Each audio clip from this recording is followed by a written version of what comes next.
नमस्कार. भगवद्गीता मनोमनी या उपक्रमाच्या 20व्या पुष्पामध्ये मी वैद्य पूजा कोटस्थाने कोयाळीकर तुम्हा सर्वांचे सहर्ष स्वागत करते. तुम्हाला असं वाटत असेल की आज एकादशी नाही आहे तरीसुद्धा हे निरूपण का होत आहे, तर त्याचं उत्तर असं आहे की 7 एप्रिलला जी एकादशी गेली त्या एकादशीला सुद्धा मी या गीतेचा जो 13वा अध्याय आहे त्याचं निरूपण केलं होतं, पण अनवधानाने भगवद्गीता मनोमनी या फेसबुक पेजवरनं प्रसारित न होता ते माझ्या फेसबुक अकाउंटवरनं प्रसारित झालं होतं. तर ती माझी चूक झाली होती. ती चूक सुधारण्यासाठी आणि भगवद्गीता मनोमनी या पेजवर निरूपणांची जी सुसूत्रता आहे ती तशीच अखंड राहावी म्हणून हे निरूपण आज मी पुन्हा त्याच अध्यायावर करत आहे. तर आपण सर्वांनी हे निरूपण पुन्हा एकदा ऐका. ही एक भगवंतांनी दिलेली मला संधीच आहे हे निरूपण पुन्हा एकदा करण्याची. मागच्या एकादशीला आपण गीतेचा 12वा अध्याय जो भक्तियोग आहे तो बघितला होता. त्याच्यामध्ये भक्त आणि परमेश्वर यांचा संबंध कसा असतो हे आपण जाणून घेतलं होतं. जसा सूर्य आणि त्याचं किरण यांचे जसे संबंध असतात की सूर्य जेव्हापर्यंत असतो तेव्हा ते किरण त्याच्याबरोबर अगदी संलग्न असतात आणि सूर्य मावळला की ते किरण त्याच्या अगदी पाठोपाठ निघून जातात, तसंच भक्त आणि परमेश्वर यांचा संबंध असतो. भक्त जे काही करतो ते फक्त परमेश्वरासाठी करतो, त्याच्या समाधानासाठी, त्याच्या आनंदासाठी, त्याच्या संतोषासाठी तो करत असतो. म्हणून भक्त हा सतत युक्त असतो, भगवंताबरोबर कायम नित्य जोडलेला राहतो, नित्य युक्त असतो. 365 दिवस 24 तास प्रत्येक क्षण तो भगवंताबरोबर कायमचा चिकटलेला राहतो, जोडलेला राहतो. तो त्याच्या आतमध्ये घुसून त्याची उपासना करत असतो. आणि जेव्हा असा भक्त परमेश्वराची अनन्य भावाने उपासना करत असतो, श्रद्धा ठेवून त्याचं चिरंतन मनन करत असतो, तेव्हा भगवंत अशा भक्ताच्या आश्रयाला जातात असं भगवंत आपल्याला सांगत आहेत. आणि या भक्तियोगाची फलश्रुती सुद्धा आपण पाहिली होती. भगवंत म्हणतायत तेषामहं समुद्धरता मृत्यू संसार सागरात भवामि न चिरात पार्थ मय्यावेशित चेतसाम. म्हणजे जो भक्त माझी अनन्य भावाने उपासना करतो, मला शरण येतो, मी सोडून अन्य कुठल्याही विषयाचं स्मरण करत नाही, तर अशा भक्ताला मी मोक्ष प्रदान करतो, कैवल्य देत असतो. हा जो संसार आहे, संसार म्हणजे पुढं पुढं सरकणं, जन्म मृत्यू याला म्हणायचं संसार, आणि हे कायमच पुढे पुढे सरकत राहतं. तर या चक्रातनं मी तुझी सुटका करतो आणि तुला कायमचा मोक्ष देतो आणि तू माझ्या धामाला येऊन प्राप्त होतो. ही भक्तियोगाची फलश्रुती आहे. भगवंत म्हणतायत की काही उपासक हे भक्तियोगातनं मला प्राप्त करून घेतात, तर काही साधक हे निर्गुणाची उपासना करतात. या भक्तियोगाच्या अध्यायामध्ये या निर्गुण उपासनेविषयी सुद्धा आलेलं आहे. आणि तेव्हा भगवंत म्हणतायत की ही निर्गुणाची उपासना करणं तसं क्लेशदायक आहे, अवघड आहे. कारण या मार्गामध्ये भगवंत हा कायम भक्त हा भगवंताबरोबर कायम जोडलेला राहत नाही. तो या निर्गुणाची उपासना कशी करतो? सो अहम ब्रह्मास्मी या भावाने तो भगवंताला स्मरत असतो. मग सो अहम म्हणत असताना, अहम ब्रह्मास्मी म्हणत असताना हा जो अहम राहतो ना, तो काय करतो? या भक्ताला भगवंतापासून विलग ठेवतो. आणि हा साधक स्वतःच्या निष्ठेवर, स्वतःच्या बलावर भगवंताला प्राप्त करून घेण्यासाठी प्रयत्न करत असतो. पण हे जे निर्गुण तत्व आहे हे अव्यक्त आहे. भगवंताची समोर अशी काही मूर्त नसते की ज्याच्यावर तो भक्त आपलं लक्ष केंद्रित करू शकतो. तर निर्गुणाची उपासना म्हणजे आपल्या शरीरामध्ये जो आत्मा आहे, जे अव्यक्त तत्व आहे, त्याच्यावर मन वारंवार केंद्रित करणं आणि ते तिथंच खिळवून ठेवणं आणि तिथं स्थिर ठेवणं म्हणजे निर्गुणाची उपासना करणं. आता ही निर्गुणाची उपासना भगवंत असं म्हणतायत की हा रोज अग्निप्रवेश आहे. म्हणजे याच्यामध्ये साधकाला त्याचं सातत्य, त्याचा अभ्यास, त्याचं नियमन, इंद्रिय संयमन या गोष्टी चिरकालासाठी टिकवून ठेवाव्या लागतात. आणि जेव्हा आपण गीतेचा 6वा अध्याय बघितला होता, आत्मसंयम योग, तेव्हा भगवंत म्हणतायत की ही उपासना कधी महिनोन्महिने चालती, वर्षोनवर्ष चालती आणि कधी जन्मांतरापर्यंत ही उपासना चालू राहते. म्हणून खूप दीर्घकालपर्यंत ही निर्गुणाची उपासना या भक्ताला करावी लागते. पण आता काही साधक आहेत त्यांना निर्गुणाचीच उपासना करायची आहे आणि या पद्धतीने जर भगवंताला प्राप्त करून घ्यायचं आहे तर त्यांना काहीतरी ज्ञान असणं आवश्यक आहे. आता एखाद्या उपासकाला गुरु नाही आहे, मग तो कशी काय याची उपासना करेल? तर त्याच्यासाठी हा गीतेचा क्षेत्रज्ञ विभाग योग हा 13वा अध्याय गीतेमध्ये येत आहे. आता ही जी निर्गुणाची उपासना आपल्याला करायची आहे ही या देहात राहून करायची आहे. म्हणून मग देह म्हणजे काय आणि या देहामध्ये राहणारा जो आत्मा आहे, जो जीवात्मा आहे, जो क्षेत्रज्ञ आहे, त्यांचं स्वरूप जाणून घेणं गरजेचं आहे. म्हणून हा गीतेचा अध्याय जो 13वा आहे क्षेत्रज्ञ विभाग योग, तर या अध्यायामध्ये देह म्हणजे काय, क्षेत्रज्ञ म्हणजे काय आणि या दोघांचा एकमेकांशी असलेला परस्पर संबंध आणि याला जाणून घेतल्यानंतर निर्गुणाची उपासना साधक कसं काय करू शकतो हे या अध्यायामध्ये विस्तृतपणे आलेलं आहे. तर आता आपण बघूया देह म्हणजे काय, क्षेत्र म्हणजे काय. तर जर आपण अगदी ढोबळ मनाने जरी विचार करायला गेलो तरी आपल्या देहामध्ये काय काय येतं? पंच ज्ञानेंद्रिय येतात. त्वचा, नाक, डोळे, जीभ हे झाली आपली सगळी पंच ज्ञानेंद्रिय. पंच कर्मेंद्रिय येतात, हात, पाय, वाणी, पायू, उपस्थ. मन येतं आणि पंच महाभूते येतात, पृथ्वी, आप, तेज, वायू, जल आणि आकाश. आणि या पंचमहाभूतांपासून तर आपल्या शरीरातील विविध अवयव निर्माण होतात. जर तुम्ही मेंदू बघितला तर त्याच्यामध्ये पृथ्वी आणि आप महाभूताचं आधिक्य आहे. हृदय जर तुम्ही घेतलं तर त्याच्यामध्ये आकाश आणि वायू महाभूताचं आधिक्य आहे. मांसल आहे. असे विविध अवयव या पंचमहाभूतांच्या मिश्रणातून तयार होत असतात. मग आता हे जे आपण पाहिलं पंच ज्ञानेंद्रिय, पंच कर्मेंद्रिय, मन आणि पंचमहाभूते यांना तत्वज्ञानाच्या भाषेमध्ये षोडश विकार असं म्हणतात. कारण या सगळ्या 16 गोष्टी कुणापासून तरी निर्माण होत असतात शरीरामध्ये. आता हे झाले षोडश विकार. हे गृहीत धरल्यानंतर सुद्धा शरीरामध्ये अजून काही सूक्ष्म तत्व आहेत, ती आपण गणना करायचे विसरून गेलेलो आहोत. मग ती अजून कुठली आहेत? ती आहेत बुद्धी, अहंकार आणि अव्यक्त. आता या सगळ्या गोष्टींना म्हणतात क्षेत्र किंवा देह. म्हणून श्लोकामध्ये बघा ते कसं म्हणतायत, महाभूतान्यहंकारो बुद्धिरव्यक्तमेव च इंद्रियाणि दशैकञ्च पंचचेंद्रियगोचराः. म्हणजे पंचमहाभूत, मन, पंच ज्ञानेंद्रिय, पंचकर्मेंद्रिय आणि पंचमहाभूत या सगळ्या समूहाला ती जेव्हा एकत्रित येतात तेव्हा त्याला म्हणतात क्षेत्र. आता या क्षेत्रामध्ये आत्मा सुद्धा आहे. हा आत्मा कसा आहे? हा निर्गुण आहे, हा निर्लेप आहे, हा तटस्थ आहे. याच्यामध्ये काहीही गुण नाही आहेत आणि याच्यामध्ये काही कार्यकारी शक्तीसुद्धा नाही आहे. आता हा आत्मा मग नेमका शरीरामध्ये असतो तरी कुठे?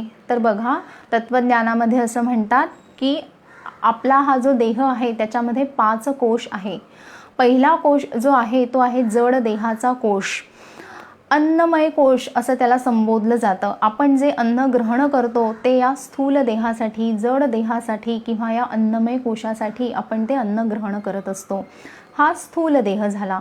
पुढचा जो कोश आहे तो आहे इंद्रियांचा कोश किंवा प्राणमय कोश.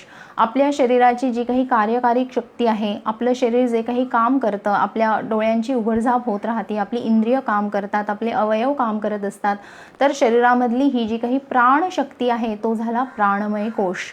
आणि या अन्नमय आणि प्राणमय कोशाच्या मागे जो कोश असतो तो आहे मनोमय कोश.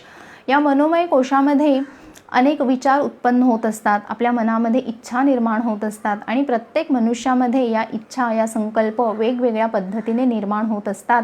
आणि म्हणून हा अन्नमय कोश, प्राणमय कोश सर्वांमध्ये सारखा असला तरी मनोमय कोशामुळे प्रत्येक मनुष्यामध्ये विभिन्नता यायला लागते. या मनोमय कोशाच्या मागे असतो तो म्हणजे बुद्धिमय कोश किंवा विज्ञानमय कोश. आता जेव्हा आपण वागतो तेव्हा आपण त्याच्यामागे काहीतरी विचार केलेला असतो, त्याच्यामध्ये काहीतरी विवेक असतो. काय खावं, कसं खावं, कुठे राहावं, कसं जगावं, काय नियम असावे, हा जो सूक्ष्म विवेक जो आपण करतो वागताना तो या बुद्धीमुळे असतो आणि म्हणून त्याला म्हणतात विज्ञानमय कोश. आणि या विज्ञानमय कोशाच्या पुढे जाऊन अजून एक कोश असतो तो म्हणजे आनंदमय कोश. आणि या आनंदमय कोशामध्ये हा जीवात्मा, हा आत्मा आपल्या शरीरामध्ये वास करत असतो. हा अत्यंत कूटस्थ असतो, म्हणजे सगळ्यात आतल्या कोशामध्ये शरीरामध्ये तो राहत असतो आणि जेव्हा आपण आपलं आयुष्य जगत असतो तेव्हा आपण जास्तीत जास्त अन्नमय कोश, त्याच्या पुढचा कोश मनोमय कोश इथपर्यंतच आपली काय ती झेप असती. जास्तीत जास्त विज्ञानमय कोश इथपर्यंत आपण पोहोचू शकतो, पण त्या आनंदमय कोशापर्यंत, त्या आत्म्यापर्यंत आपण कधीही पोहोचत नाही. असा हा आत्मा जो असतो हा कूटस्थ असतो, सगळ्यात आतल्या कोशामध्ये असतो आणि त्याच्या पुढे खूप अभेद्य इमारती असतात ज्या आपण कधीही भेदू शकत नाही. आणि म्हणून निर्गुणाची उपासना म्हणजे या अन्नमय कोशापासनं या आनंदमय कोशापर्यंत आपला जो प्रवास असतो त्याच्यासाठी आपण जे प्रयत्न करतो त्याला म्हणायची निर्गुणाची उपासना. आता ही निर्गुणाची उपासना कशी करायची हे सुद्धा भगवंतांनी आपल्याला त्या 6व्या अध्यायामध्ये सांगून ठेवलं होतं. पवित्र आसनावर शुद्ध ठिकाणी आपण बसायचं आहे. त्याच्यानंतर आपलं डोकं, मान, पाठीचा कणा हा सरळ ठेवायचा आहे. सुखासनामध्ये बसायचं आहे. आपलं चित्त, आपलं मन हे एकाग्र करायचं आहे, स्थिर करायचं आहे. मनातील सगळे विषय हे दूर काढून ठेवायचे आहेत आणि मन हे अत्यंत एकाग्र करून त्या आत्म्यावर पुन्हा पुन्हा स्थिर करायचं आहे. आता मनाचा स्वभाव चंचल आहे, मन भरकटणार, ते सारखं इकडे तिकडे जाणार आणि ध्यानाला बसल्यावर तर हे आपल्याला प्रकर्षाने जाणवतं की मनामध्ये अनेक विचार उत्पन्न व्हायला लागतात. कधी विचार हे सुटे येतात, एकामागून एक असे विचार येत राहतात आणि कधी विचार हे साखळीच्या स्वरूपात येत राहतात. एकातून दुसरा, दुसऱ्यातून तिसरा, तिसऱ्यातून चौथा अशी विचारांची साखळी निर्माण होते. आणि जेव्हा ही विचारांची साखळी निर्माण होते तेव्हा अगदी निश्चितपणे मन हे सतत बहिर्गामी होत राहतं आणि इंद्रिय विषय यांच्यामध्ये ते कायम भरकटत राहतं. म्हणून जेव्हा आपण ध्यानाला बसतो तेव्हा हे असं व्हायला पाहिजे की विषयांची साखळी तयार न होता विषय जर सुटा आला तर त्या दोन विचार येण्याच्या मध्ये जो काही अवधी राहतो, जो काही निमिष राहतो तो आपण भगवंतासाठी वेचायचा आहे आणि असे निमिषामागून निमिष वेचत आपण या निर्गुणाची उपासना करायची आहे. आता ही निर्गुणाची उपासना करत असताना म्हणजेच मन हे कायम आत्म्यावर स्थिर करत असताना आपल्याला काय काय अडचणी येतात तर एकतर मन हे कायम बाहेर जात राहतं. त्याला कितीही समजवलं की नाही, आता तू फक्त आत्म्यावर लक्ष केंद्रित करायचं आहे, स्वतःला जाणून घ्यायचं आहे, अध्यात्म याला तू आता प्राप्त करून घ्यायचं आहे, तरी सुद्धा मनाचा स्वभावच आहे, चंचल आहे, ते प्रमाथी आहे, ढवळून काढतं मनुष्याला आणि म्हणून ते सतत बाहेर जात राहतं. मग भगवंत काय म्हणतायत, तुम्ही हे कसं साध्य करायचंय?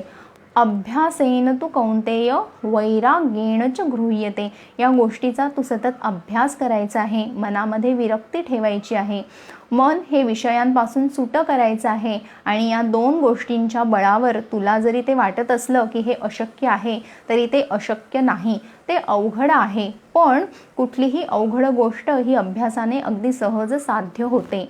म्हणून ते कसं म्हणतायत, काय करायचं आहे?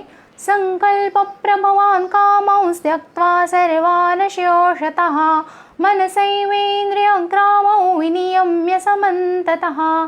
मनामध्ये उठणारे जे संकल्प आहेत, अनेक इच्छा आहेत, त्यांचा त्याग करायचा आहे आणि ते त्याग केल्यानंतर मनाला धृतियुक्त बुद्धीने, या निश्चयात्मिका बुद्धीने कायमच त्या मनाला आत्म्यावर स्थिर करायचं आहे. आणि हे सगळं करत असताना त्या मनावर कुठलीही बळजबरी करायची नाही आहे, त्याला सारखं बंधनात घालायचं नाही आहे, त्याला सारखा धाक दाखवायचं नाही आहे. मग मनाला समजून उमजून शांतपणे त्याला हे समजवायचं आहे की तू जितका इंद्रियांमध्ये भरकटत राहशील तेवढं तुला सुख दुःख हर क्षणाला होत राहणार आहे. पण एकदा का तू या आत्म्यावर लक्ष स्थिर केलं, याच्याबरोबर एकरूप झाला तर काय होणार आहे, तुला उत्कट सुखाची अनुभूती होणार आहे. हे मनाला वारंवार समजावून सांगायचं आहे आणि या पद्धतीने त्या मनाला त्या आत्म्याच्या ठिकाणी स्थिर करायचं आहे. आता हे काही लगेचच जमणार नाही आहे, याच्यासाठी अनेक कालाचा अवधी जावा लागणार आहे. म्हणून ते काय म्हणतायत, हे सुद्धा कसं करायचं आहे? शनै उपरमेत् बुद्ध्या धृतिगृहीतया आत्मसंसमनः कृत्वा न किंचिदपि चिंतयेत्. शनै हळूहळू करायचं आहे. धृतियुक्त बुद्धीने हे हळूहळू साधायचं आहे आणि मनात येणाऱ्या सर्व इच्छांचा उपरम करायचा आहे. उपरम करणे म्हणजे कुठलीही इच्छा मनामध्ये उत्पन्न न होताच त्याविषयी तृप्तता निर्माण होणे म्हणजे उपरम होणे. आणि जेव्हा असा उपरम निर्माण होतो तेव्हा साधकाचं मन हे आनंदी, शांत आणि समाधानी राहतं आणि मग कुठल्याही बळजबरीशिवाय हे मन त्या आत्म्यावर स्थिर व्हायला लागतं. अशा पद्धतीने ही निर्गुणाची उपासना करायची आहे. जसं भक्तियोगाची आपण फलश्रुती पाहिली तशी या निर्गुण उपासनेची सुद्धा फलश्रुती भगवंत सांगत आहेत. मग हा साधक जो आता गतरजस झालेला आहे, ज्याचे रजो तमोगुण हे संपूर्णपणे संपुष्टात आलेले आहेत, जो पूर्ण पापांपासून आता मुक्त झालेला आहे, विगत कल्मश झालेला आहे, त्याचं आता काय होणार आहे, त्याला काय अनुभवायला येणार आहे, कसं सांगतायत ते? सुखमात्यंतिकै यत्तद्बुद्धिग्राह्यमतीन्द्रियं वेत्ति यत्र न चैवायं स्थितश्चलति तत्त्वतः. आता हा जो साधक आहे हा उत्कट सुखाची अनुभूती घेणार आहे. कारण आता मनाशी त्याचा संपर्क हा पूर्णपणे तुटलेला आहे. मनाशी संपर्क तुटलेला असल्यामुळे इंद्रिय विषय ही साखळीसुद्धा आता तिथे संपुष्टात आलेली आहे आणि आता फक्त एकाच गोष्टीवर मन त्याला स्थिर करायचं आहे. आणि हे आता असं साधल्यामुळे त्याचं मन निर्वात ठिकाणी जर आपण दिव्याची ज्योत ठेवली तर ती कशी अगदी निश्चलपणे तेवत राहते ना, तसंच आता त्याचं मन झालेलं आहे, ते आत्म्यावर पूर्णपणे एकरूप झालेलं आहे. आणि म्हणून हा साधक आता उत्कट सुखाची अनुभूती घेत आहे. आणि हे सुख कसं आहे? ते अतींद्रिय आहे, ते कुठल्याही इंद्रियांवर आता अवलंबून नाही. इंद्रियांची सत्ता कुठवर आहे? जोवर देह आहे तोवर इंद्रियांची सत्ता आहे. एकदा देह संपला की हे सुखदुःखसुद्धा जाणार आहे. पण हे जे सुख आता या साधकाला मिळत आहे हे कसं आहे? हे चिरकाळ टिकणारं आहे, निरंतर टिकणारं आहे, निस्सीम आहे. कारण आता हे इंद्रियांवर अवलंबून नाही. म्हणून हे इंद्रियातीत सुख आता हे साधक अनुभवत आहे. पुढची पायरी कशी असते या साधकाची? यलब्ध्वा परलाभं मन्यते नाधिकन्ततः यस्मिन् स्थितो न दुःखेन गुरुणापि विचाल्यते त्वौ विद्या दुःख संयोग वियोग संज्ञितं सनिश्चयेन योक्तव्यो योगो निर्विण्ण चेतसा. आता हा जो साधक झालेला आहे याची आता देहबुद्धी राहिलेली नाही. जी काही बुद्धी आहे ती आता आत्मबुद्धीमध्ये परिणित झालेली आहे.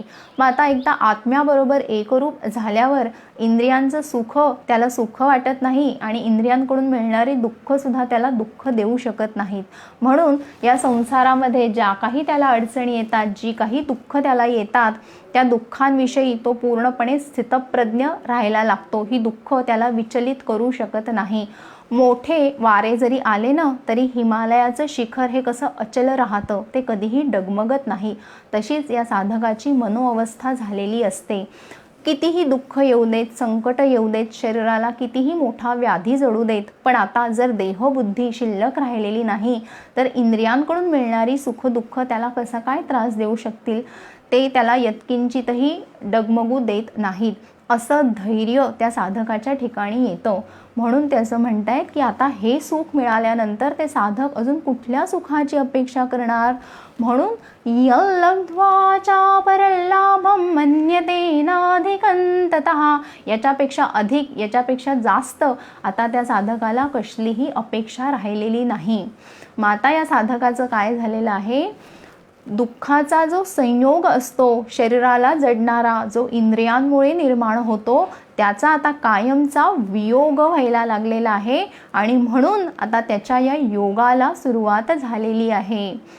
दुःखाच्या संयोगाचा जिथे वियोग होतो तिथे योगाला सुरुवात होते. आणि असा हा जो साधक असतो तो निर्विण्ण चेतस असतो. म्हणजे त्याचं चेतस, त्याचं मन, त्याचं अंतःकरण, त्याचं चित्त हे आता कुठेही विचलित होत नाही. ते त्या परमात्म्याबरोबर, त्या जीवात्म्याबरोबर, त्या कूटस्थाबरोबर ते एकरूप झालेलं असतं. असा हा साधक या अवस्थेला प्राप्त होऊ शकतो जर त्यांनी त्याच्या मनातील संकल्प हे पूर्णपणे काढून टाकले तर. आता हे आपण पाहिलं की देह म्हणजे आपण काय ते पाहिलं, आत्मा म्हणजे काय ते सुद्धा पाहिलं. हा क्षेत्रज्ञ असतो, शरीरामध्ये राहून सगळ्या या देहाच्या क्रिया तो बघत असतो. आणि निर्गुणाची उपासना कशी करायची ते सुद्धा आपण पाहिलं. मग नेमकं ही निर्गुणाची उपासना करत असताना काय काय अडथळे त्या साधकाला येतात ते आपण बघूयात. आता बघा, जेव्हा शरीर निर्माण होतं तेव्हा प्रकृती नावाचं एक तत्व असतं आणि पुरुष म्हणजे आत्मा, ही दोन तत्व जेव्हा एकत्र येतात तेव्हा त्यांना म्हणायचं अव्यक्त. आणि हे अव्यक्तच तर या निर्गुण उपासनेमधनं त्या साधकाला प्राप्त करून घ्यायचं असतं. आता बघा, प्रकृती आणि पुरुष ही दोन तत्व जेव्हा एकत्र येतात तेव्हा ते तत्व त्याला म्हणतात अव्यक्त. या तत्वापासून पुढे निर्माण होते ती बुद्धी, या बुद्धीपासून पुढे निर्माण होतो तो अहंकार.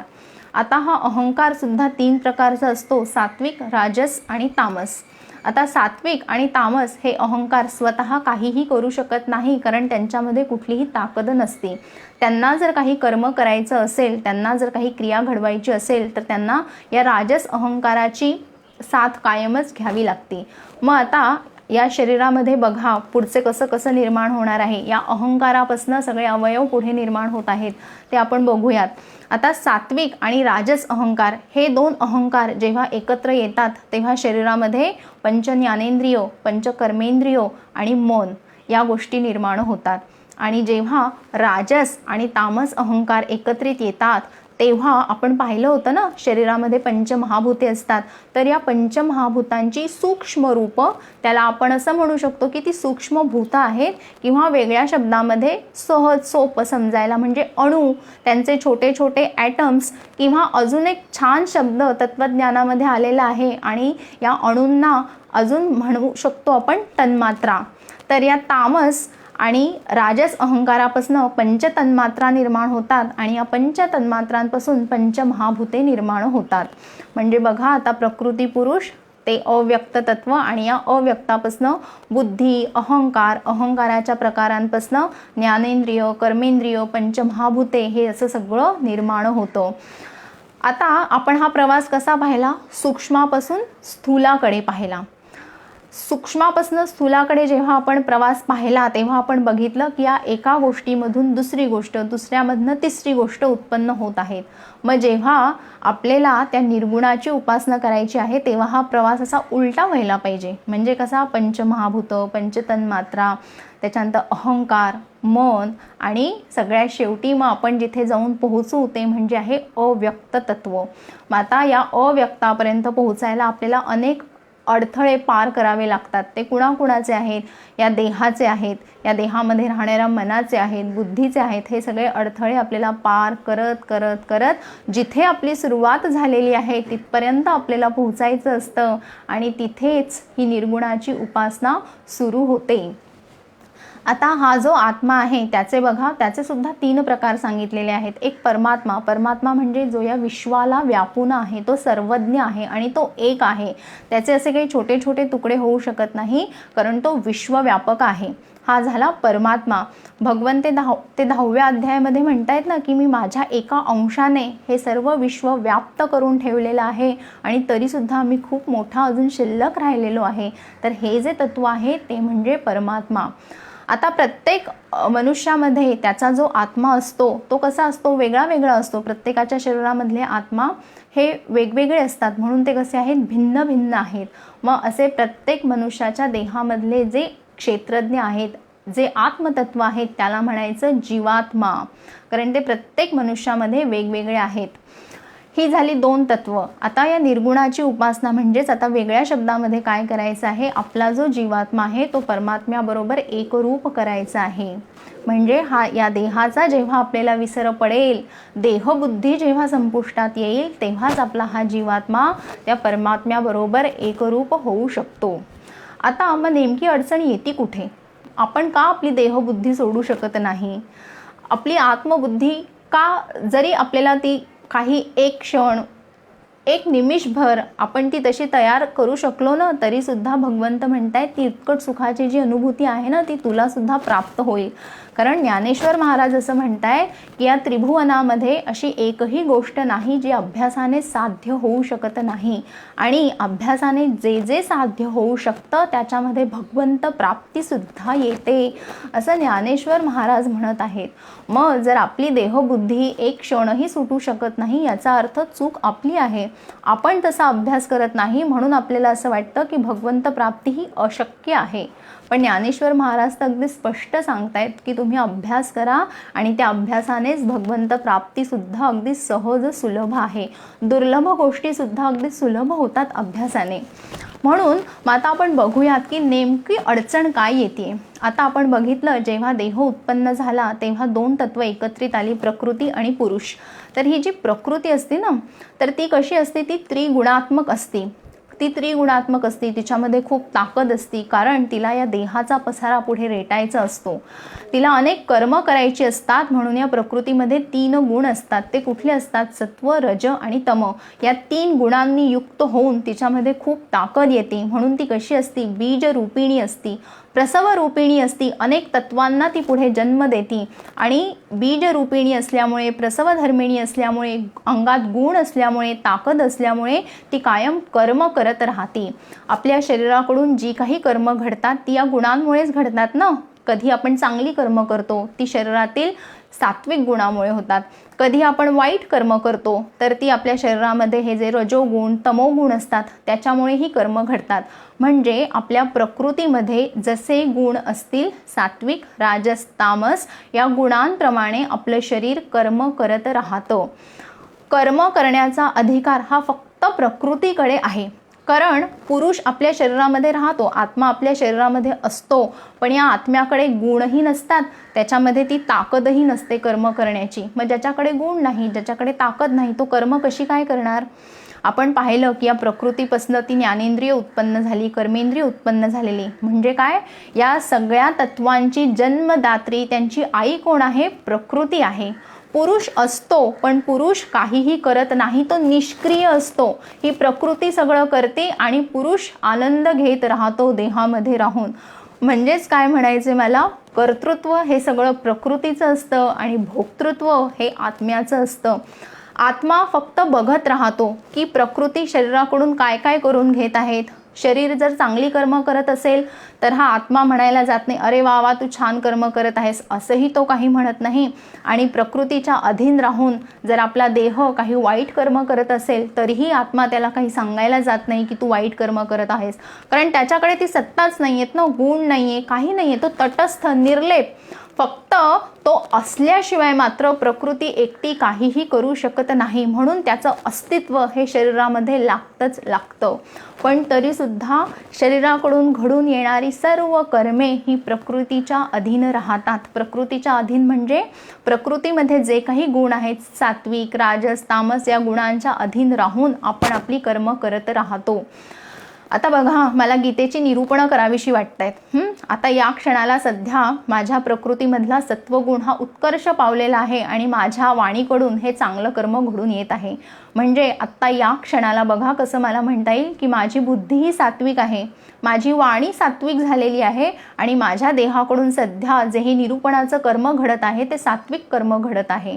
म्हणून प्रकृतीमध्ये ज्या क्षणाला ज्या गुणाचा उत्कर्ष होईल त्या उत्कर्षाप्रमाणे आपल्या देहाकडून तशी तशी कर्मे घडत राहतात. आता लग्न कार्य, लग्न सोहळे ठरतात तेव्हा तिथे जो आचारी असतो तो खूप मोठा स्वयंपाक करतो.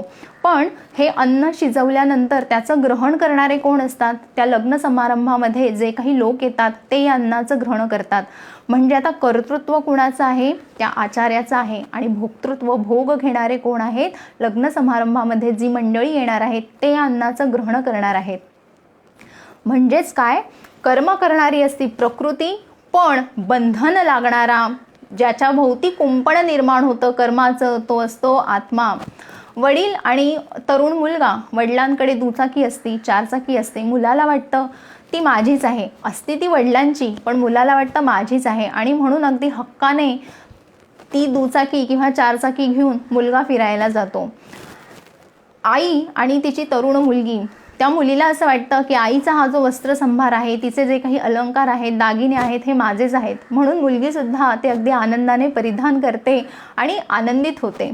आता मला सांगा की हे असं का घडतं? कारण वडील आणि मुलगा, आई, मुलगी, ममत्व असतं. अनंत काळापासून त्या एकत्रित राहिलेल्या असतात. प्रेम असतो, स्नेह असतो आणि म्हणून या ममत्वामुळे काय होतं, दुसऱ्याची जी गोष्ट आहे ना ती सुद्धा आपल्याला वाटायला लागते. तसंच देहामध्ये जेव्हा प्रकृती आणि पुरुष ही दोन तत्व गर्भकालापासून जेव्हा एकमेकांना सहवास करतात, तेव्हा त्या आत्म्याला, त्या पुरुषाला असं वाटतं की त्या प्रकृतीची जी काही कर्म आहेत ना ती कशीही असू देत, चांगली असू देत, वाईट असू देत, ती सगळी माझी आहेत. म्हणून प्रकृती आपली कर्म करत राहती, पण बंधनामध्ये अडकत राहतो तो आत्मा, अडकत राहतो. चांगलं कर्म केलं तरी काय होतं, सात्विक अहंकार या पुरुषामध्ये निर्माण होतो. वाईट कर्म केलं तर राजस किंवा तामस अहंकार या पुरुषामध्ये उत्पन्न होतो. आणि जेव्हा असं आत्म्याला बंधन लागायला लागतं तेव्हा काय होतं, जन्म मृत्यू हे फेरे आणि हा प्रवास, वासांसी जीर्णानि यथा विहाय नवानि गृह्णाति नरोपराणि तथा शरीराणि विहाय जीर्णान्यन्यानि संयाति नवानि देही. आपण एक देह सोडतो, आपला जीवात्मा एक देह सोडतो आणि पुढच्या देहामध्ये प्रविष्ट होत राहतो. हे असं कायम का घडत राहतं? कारण देहामध्ये राहत असताना कर्म करत राहते प्रकृती आणि तिचं भोक्तृत्व, तिचं बंधन लागत राहतं त्या पुरुषाला, त्या आत्म्याला. आणि जोवर कर्माचं बंधन म्हणजे त्या कर्माचं कर्तृत्व आत्मा घेत राहतो, तोवर त्याला भोक्तृत्व सुद्धा येत राहतं. आणि म्हणून त्या आधीच्या जन्मामध्ये केलेली जी काही कर्म आहेत त्याचं जोवर पूर्णपणे ती बंधनं निघून जात नाही, तोवर या जीवात्म्याचा हा प्रवेश नवीन देहामध्ये कायम घडत राहतो. म्हणून त्या जो साधक निर्गुणाची उपासना करणार आहे त्याला जर हे कळलं ना की कर्म माझी प्रकृती करत आहेत, माझ्या आत्म्याने हा अहंकार घेऊ नये की कर्म मी करत आहेत, हा अहंकार घेणं जर आत्मा सोडेल, म्हणजे कर्तृत्वाचा अहंकार घेणं जर आत्म्याने टाकून दिलं तर काय होणार आहे, या आत्म्याला बंधनं लागणार नाही आहेत, तो कुठल्याही बंधनामध्ये अडकणार नाही आहे. आणि जेव्हा आत्मा कुठल्याही बंधनामध्ये अडकत नाही तेव्हा तो मुक्त राहतो आणि कैवल्याचा मार्ग त्याच्यासाठी मोकळा व्हायला लागतो. म्हणून भगवंत काय म्हणतायत, प्रकृते क्रियमाणानि गुणै कर्माणि सर्वशः अहंकार विमूढात्मा कर्ताहमिति मन्यते. ज्या मनुष्याला हे तत्वज्ञान समजत नाही, प्रकृती पुरुष ही तत्व समजत नाहीत, देहाकडून कर्म कशी घडतात हे सुद्धा समजत नाही, तोवर काय होतं की तो पुरुष म्हणजे तो आत्मा काय करायला लागतो, प्रकृतीने केलेल्या कर्माचं कर्तृत्व हे सगळं स्वतःवर ओढून घ्यायला लागतो. आणि जेव्हा आपण कुठलंही कर्तृत्व, कुठलीही कामाची जबाबदारी जेव्हा स्वतःवर ओढून घ्यायला लागतो ना, तेव्हा आपल्या मनामध्ये अहंकार निर्माण होतो आणि हा अहंकार कायमच या पुरुषाला बंधनामध्ये अडकवत राहतो. म्हणून या निर्गुणाच्या उपासकाने कायम लक्षात ठेवलं पाहिजे की पुरुष हे तत्व मूळतः कसं आहे, ते मुक्त आहे, ते मोकळं आहे. ते बंधन पावतं ते प्रकृतीच्या साहचर्याने पावतं, प्रकृतीबरोबर संलग्न होऊन प्रकृतीच्या सानिध्यात राहून ते बंधनाच्या त्या कुंपणामध्ये अडकतं आणि म्हणून त्याला पुन्हा पुन्हा नवीन देह, नवीन जन्म धारण करावे लागतात. आता तुम्हाला असं वाटत असेल की हे जे क्षेत्रज्ञ आहे हे असं आपल्याला एवढं व्यवहारात बघायला मिळतं का? हो मिळतं, मला तर सातत्याने हे बघायला मिळतं. एखादी गर्भवती स्त्री आहे, तिच्या कुक्षीमध्ये गर्भ वाढत असतो, तो 4 आठवडे 6 आठवडेपर्यंत उत्तम वाढतो. पण कधी कधी असं बघायला मिळतं की 6 आठवड्यांच्या पुढे या गर्भाची वाढ होत नाही. आणि जेव्हा वैद्यकीय तपासण्या करण्यामध्ये येतात तेव्हा त्या तपासणीचा अहवाल असा येतो कधी कधी, cardiac activity is not seen. आता इथे मला सांगा, जेव्हा गर्भ तयार होत आहे तेव्हा गर्भ म्हणजे कुठलंही शरीर जेव्हा गर्भकालामध्ये तयार होत असतं तेव्हा पंचमहाभूत आणि आत्मा या 2 गोष्टी जोवर एकत्रित येत नाहीत, म्हणजेच पुरुष आणि प्रकृती जोवर एकत्र येत नाहीत तेव्हा गर्भाचं धारण 9 महिन्यांपर्यंत होऊ शकत नाही. मग आता मला सांगा, 6 आठवड्यांपर्यंत ते शरीर, तो सूक्ष्म गर्भ निर्माण होत आहेत, त्याच्यामध्ये आता पंचमहाभूते आहेत, पण मग तरीसुद्धा त्याची वाढ पुढे का होत नाही आहे? वर्धन हे जिवंतपणाचं लक्षण आहे. वाढ होणं हे पुरुष असल्याचं निदर्शक आहे. पण या पंचमहाभूतांच्या देहामध्ये तो पुरुष जर आलेला नसेल, तो आत्मा जर हृदयाच्या ठिकाणी आलेला नसेल, त्या जीवात्म्याची अभिव्यक्ती त्या पंचमहाभूतात्मक शरीराच्या ठिकाणी झालेली नसेल, तर आपल्याला कागदावर असं दिसतं की cardiac activity is not seen, आणि तो गर्भ पुढे वाढ होत नाही.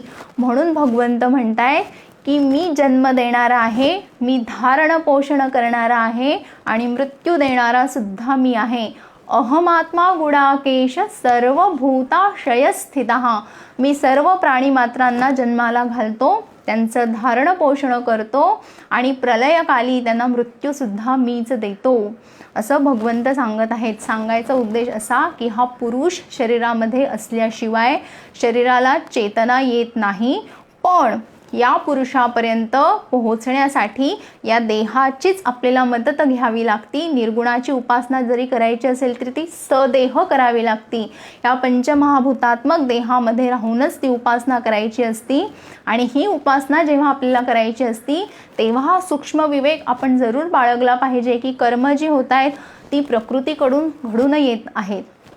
म्हणून माझा जो जीवात्मा आहे, जो मुळातच निर्गुण आहे, जो मुळातच तटस्थ आहे, निर्लेप आहे, त्यांनी उगाचच त्या प्रकृतीच्या कर्माचं कर्तृत्व स्वतःवर ओढून घेऊ नये.